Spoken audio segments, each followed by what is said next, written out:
శ్రీ గురుభ్యో నమ. ఓం నమో భగవతి వాసుదేవాయ. భగవద్గీత అష్టాదశో అధ్యాయ మోక్ష సన్యాస యోగం నుండి ఈవేళ మనం 65వ శ్లోకాన్ని పరిశీలన చేసుకుందాం.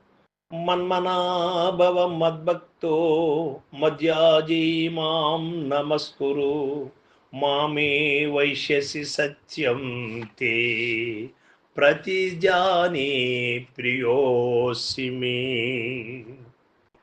భగవానులు చెబుతూ ఉన్నారు, నాయందు మనస్సు నుంచుము, నా ఎడల భక్తి కలిగి ఉండుము, నన్ను ఆరాధించుము, నాకు నమస్కరించుము, అట్లుగా వించిదివి నీవు నన్నే పొందగలవు. నీవు నాకిష్టుడవై ఉన్నావు కాబట్టి యథార్థముగా ప్రతిజ్ఞ చేసి చెప్పుతున్నాను. ఈ శ్లోకము రాబో శ్లోకము గీతాసారమును తెలుపునవి ఉన్నవి.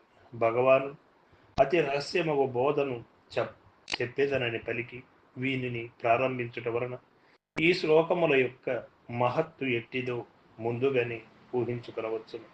ఈ 2 శ్లోకములందును మొదటి పాదము సాధనము, రెండవ పాదము సాధ్యము తెలుపుచున్నవి.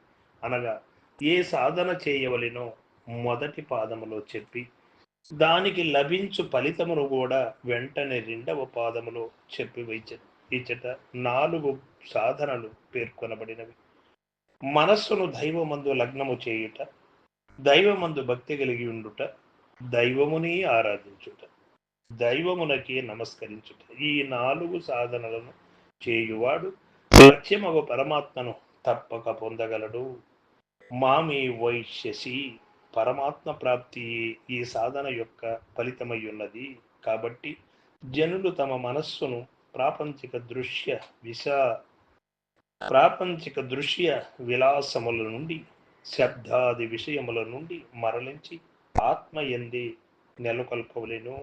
మరియు జనులకు ఏ భక్తి, ఏ ప్రీతి బాహ్య విషయములందు కలదో దానిని అచ్చోట నుండి మరలించి భగవంతుని యందు స్థాపించవలెను. వారిని అర్చించవలెను, ధ్యానించవలెను, వారికే నమస్కరించవలెను.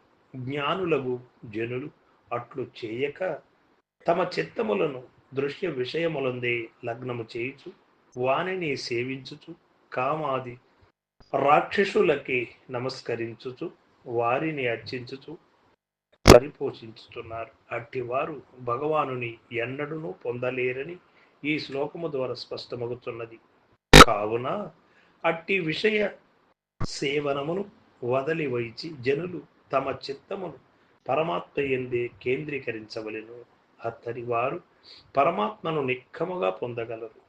సత్యం తే ప్రతిజానే, ఆ ప్రకారము సాధనను చేయువారు భగవానుని పొందుదురో లేదో అని అర్జునునకు సంశయములు కలుగునేమోయని తలంచి కాబోలు ఇది సత్యము, నేను ప్రతిజ్ఞ చేసి చెప్పుచున్నాను అని శ్రీకృష్ణమూర్తి అసందిగ్ధముగా చెప్పి వచ్చింది. సాక్షాత్ భగవానుడే తాను ప్రతిజ్ఞ చేసి చెప్పుచున్నానని పలికినప్పుడు ఇక ఆ వాక్యములెంతటి పరమ సత్యములు ఊహించుకొనవచ్చును. ఈ ప్రకారముగా భగవానుడు ప్రతిజ్ఞ చేసి చెప్పిన చోట్లు గీతలో చాలా అరుదు. కావున సాధకులిట్టి అపూర్వ వాక్యములపై పరిపూర్ణ శ్రద్ధ నుంచి తదను రీతి ఆచరించి భగవత్ సాక్షాత్కారమును మహోన్నత ఫలితమును పొంది కృతార్థులు కావలసి ఉన్నది.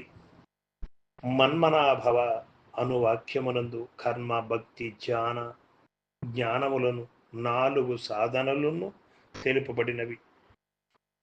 భగవత్ప్రాప్తికి మోక్షమునకు ఉపాయములేవి అంటే భగవంతుడు చెప్పాడు మనకి.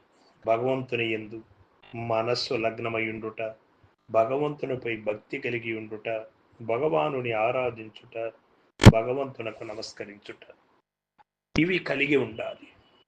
వారు ఎంచుకున్నటువంటి దైవం కావచ్చు, వారు ఎంచుకున్నటువంటి గురుమూర్తి కావచ్చు, వారు ఎంచుకున్న మార్గం ఏదైనా కావచ్చు, అందులోనే అంకిత భావంతో, శరణాగతి భావంతో ఉండాలి. తదుపరి నిర్ణయం దారి అదే చూపిస్తుంది. గమ్యానికి వెళ్ళిపోతాడు. తాను లేని స్థితికి తాను చేరుకుంటాడు. భ్రాంతి రహిత స్థితికి చేరుకుంటాడు. ఈ భవబంధ దుఃఖముల నుండి విశ్రాంతి తీసుకుంటాడు, శాశ్వత పదాన్ని పొందుతాడు. సర్వం సద్గురు పాదార్పణమస్తు. జై గురుదేవ.